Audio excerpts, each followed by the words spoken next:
Hello अस्सलाम वालेकुम everyone. आज मैं आपके साथ शेयर करने जा रही हूँ तलबीना की बहुत ही आसान सी रेसिपी। ये सुन्नत नबवी भी है और गर्मियों के मौसम में बेनता ठंडा भी रहता है।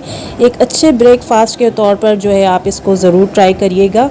तो आइए इसको बनाना स्टार्ट करते हैं, मज़ेदार से तलबीना को। तलबीना बनाने के लिए मैंने यहाँ पर 1 कप जौ का दलिया लिया है। नॉर्मल कुटा हुआ जौ का दलिया है ये आप देख सकते हैं। और इसको रोस्ट वगैरह नहीं किया है, बस मैं इसको ओवरनाइट भिगोकर छोड़ दिया था, जिससे ये अच्छी तरीके से फूल गया है। दलिया भीगा हुआ फूल कर तैयार होता है तो इसको गलने में आसानी रहती है। अब यहाँ पर मैंने लिया है नॉर्मल फुल क्रीम 1 किलो दूध, और इसको मैंने बॉईल कर लिया था अच्छी तरीके से, ये आप देख सकते हैं। अब मैं इसके अंदर दलिया शामिल कर रही हूँ। दलिया शामिल करने के बाद इसको अच्छी तरीके से मिक्स कर देंगे। हर तरफ से दूध में अच्छी तरह मिक्स कर देना है। फ्लेम को हमने बिल्कुल लो रखना है ताकि हमारा दलिया जो है वो इस दूध की इसी क्वांटिटी में शानदार सा गलकर बिल्कुल तैयार हो जाए।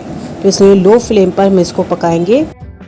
बस इसी तरह लो फ्लेम पर हमने दलिया को पकाना है कि इस तरह से हल्का हल्का उसके अंदर बॉयल आता रहे और दलिया जो है वो दूध में पकता रहे। एक दफ़ा फिर से मैं चमचे से मिक्स कर देती हूँ। आप देख सकते हैं खासी हद तक दलिया जो है हमारा फूल कर भी तैयार हो चुका है, यानी कि गल कर भी तैयार हो चुका है। अधगला सा हो गया ये। अब इसके अंदर मैं डाल रही हूँ 2 अदद सब्ज़ इलायची, और इसके साथ ही अब इसको पकने देंगे मुकम्मल गल जाने तक।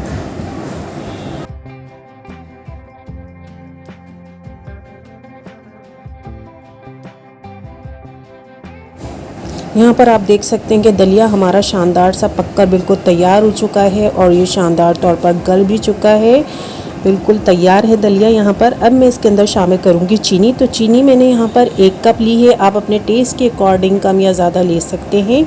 बहुत से लोग तलबीना में गुड़ भी डालते हैं, लेकिन उसका तरीका अलग होता है। मैंने यहाँ पर फ़िलहाल चीनी डाली है और इसके मुताबिक ही ली है। बाकी इस चीनी को हम अच्छी तरह मिक्स कर देंगे। बस एक बॉयल आने तक जो है मैं इसको पकाऊंगी कि चीनी डालने के बाद इसमें एक बॉयल आ जाए, यानी कि चीनी का दाना पिघल जाए। तो एक बॉयल आने तक मैंने यहाँ पर पका लिया है। अब यहाँ पर शामिल करेंगे ड्राई फ्रूट। तो ड्राई फ्रूट में मैं यहाँ पर फ़िलहाल किशमिश शामिल कर रही हूँ। आप चाहें तो पिस्ते बादाम वगैरह और खजूर भी काट कर इसमें शामिल कर सकते हैं। अगर आपके पास छुआरे हैं तो आप गरम गरम ही दलिए के अंदर छुआरे भी काट कर इसमें शामिल कर देंगे।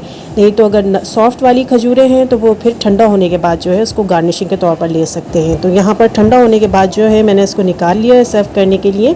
इसको गार्निश करते हैं। तो कटी हुई खजूरें लिए मैंने, जो सॉफ्ट वाली होती हैं वही, उससे गार्निश कर रही हूँ मैं, और साथ ही मज़ीद ड्राई फ्रूट से इसको गार्निश कर लूँगी।